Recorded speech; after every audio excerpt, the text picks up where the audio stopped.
So మన Indian కాన్స్టిట్యూషన్లో ఉన్నటువంటి కొన్ని కాన్స్టిట్యూషనల్ ప్రొవిజన్స్ ఏదైనా సరే అవి వైలేట్ అయినప్పుడు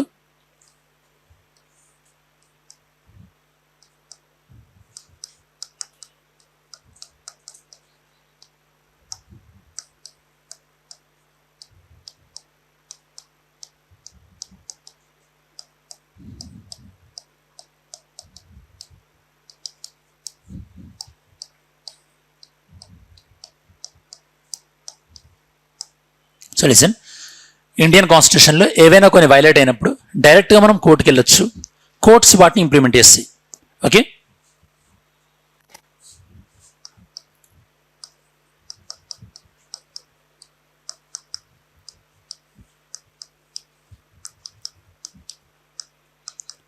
వితౌట్ ఎనీ లెజిస్లేటివ్ సపోర్ట్. అంటే దానిపైన పార్లమెంట్ లా చేయాలి అని ఖచ్చితంగా ఏం లేదు, సింపుల్గా వాటిని ఇంప్లిమెంట్ చేసేది కోర్టు. ఓకే, వీటిని మనం ఏమంటామంటే జస్టిషియబుల్ అంటాం. Justiciable, very very important. Okay, justiciable. Justiciable అంటే మీనింగ్ ఏంటి? ఇండియన్ కాన్స్టిట్యూషన్లో ఉన్న కొన్ని మన విషయంలో వైలేట్ అయినప్పుడు డైరెక్ట్గా మనం కోర్టుకి వెళ్ళొచ్చు. ఓకే, వాటిపైన పార్లమెంట్ ఆల్రెడీ లా చేసి ఉండాలి, లేకపోతే స్టేట్ గవర్నమెంట్ వాటిపైన ఏదైనా లా చేసి ఉండాలి, సంబంధం ఏం లేదు. అంటే వీటికి లెజిస్లేటివ్ సపోర్ట్ అనేది అవసరం లేదు, డైరెక్ట్గా కోర్ట్సే వీటిని ఇంప్లిమెంట్ చేస్తుంది. అదే కొన్ని విషయాలు వైలేట్ అయినప్పుడు, ఓకే,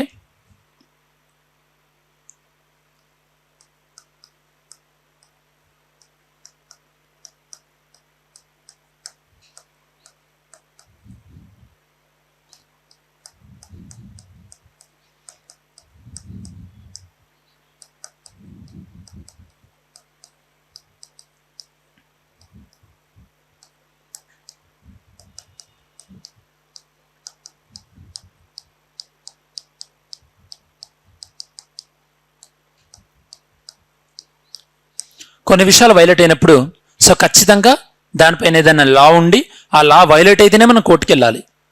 ఒకవేళ ఆ లా వైలేట్ అవ్వలేదు అనుకోండి, మీరు కోర్టుకి వెళ్ళడానికి లేదు. ఓకే, సో దీనికి లెజిస్లేటివ్ సపోర్ట్ అనేది అవసరం. వీటిని మనం ఏమంటామంటే నాన్ జస్టిషియబుల్ అంటాం. Non justiciable, non justiciable. Okay, ఈ టూ థింగ్స్ మీకు బాగా గుర్తుండాలి.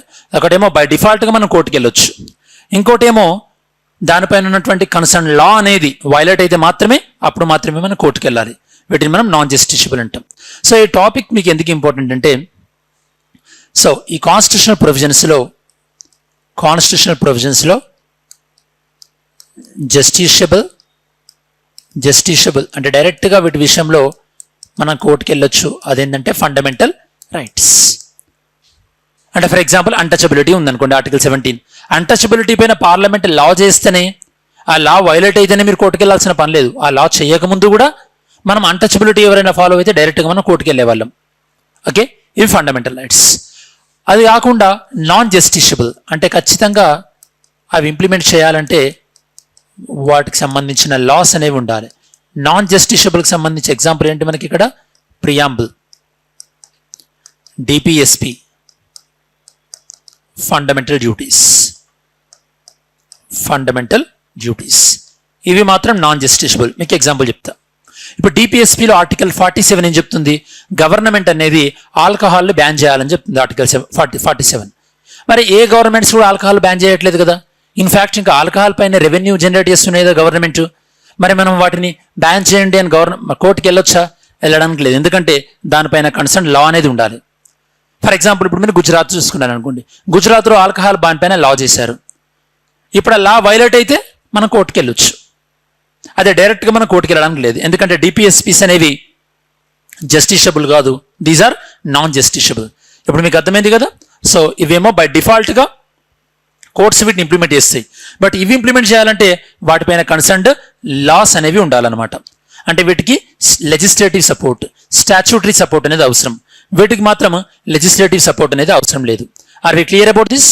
సో ఇప్పుడు fundamental right justiciable non justiciable అంటే మీ ఆన్సర్ ఏమై ఉండాలి? జస్టిషియబుల్. ఎందుకంటే డైరెక్ట్గా ఫండమెంటల్ రైట్స్ విషయంలో మనం కోర్టుకు వెళ్ళొచ్చు. కాకపోతే కొన్ని ఫండమెంటల్ రైట్స్ విషయంలో మాత్రము వాటి విషయంలో మనం డైరెక్ట్గా కోర్టుకు వెళ్ళడానికి లేదు.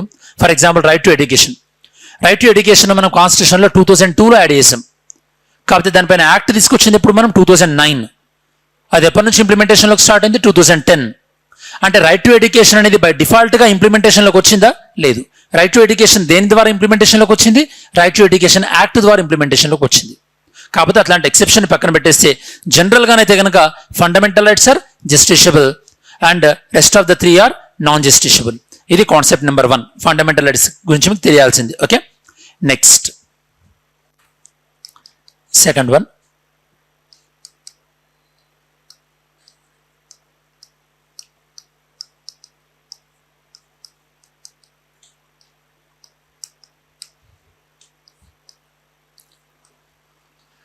ఫండమెంటల్ రైట్స్ అంటే మనకి రైట్స్ పైన వీటిని మనం అన్లిమిటెడ్గా ఈ రైట్స్ని ఉపయోగించుకోవచ్చా, లేదా ఫండమెంటల్ రైట్స్ పైన ఏదైనా రిస్ట్రిక్షన్ ఉందా అన్న క్వశ్చన్ వచ్చింది. ఓకే, సుప్రీం కోర్ట్స్లో చాలాసార్లు. సో ఫండమెంటల్ రైట్స్ మనకి అన్లిమిటెడా, అన్లిమిటెడ్. అన్లిమిటెడ్ అంటే వీటిని మనం ఇంకో వర్డ్ కూడా యూజ్ చేయొచ్చు, absolute.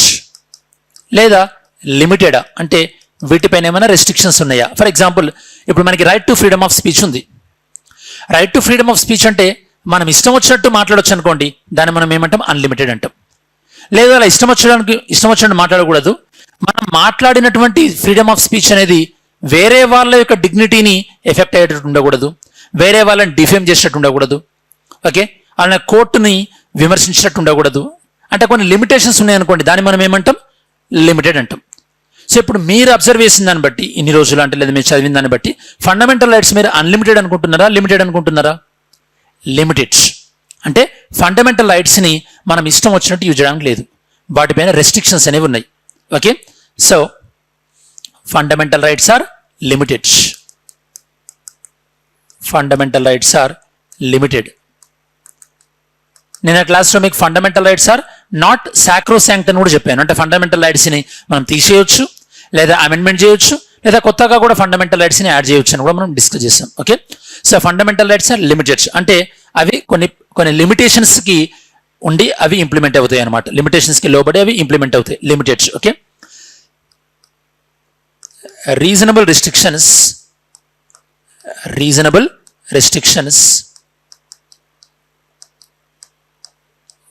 can be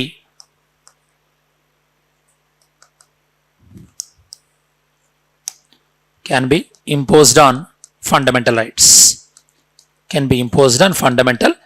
fundamental rights పైన రీజనబుల్ రెస్ట్రిక్షన్స్ అనేవి ఇంపోజ్ చేయొచ్చు.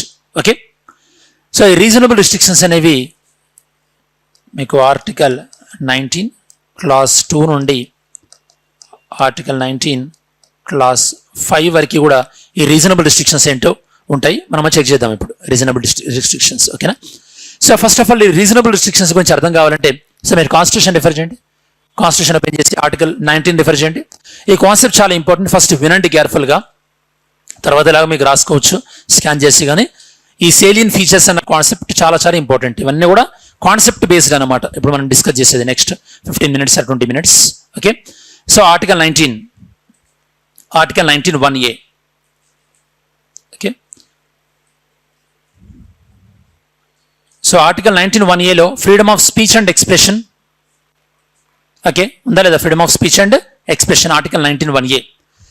మరి freedom of speech and expression పైన ఉన్న లిమిటేషన్స్ అంటే వేటికి లోబడి దీన్ని యూజ్ చేయాలనేది ఆర్టికల్ 19(2)లో ఉంటుంది. చెక్ చేయండి, ఆర్టికల్ 19(2).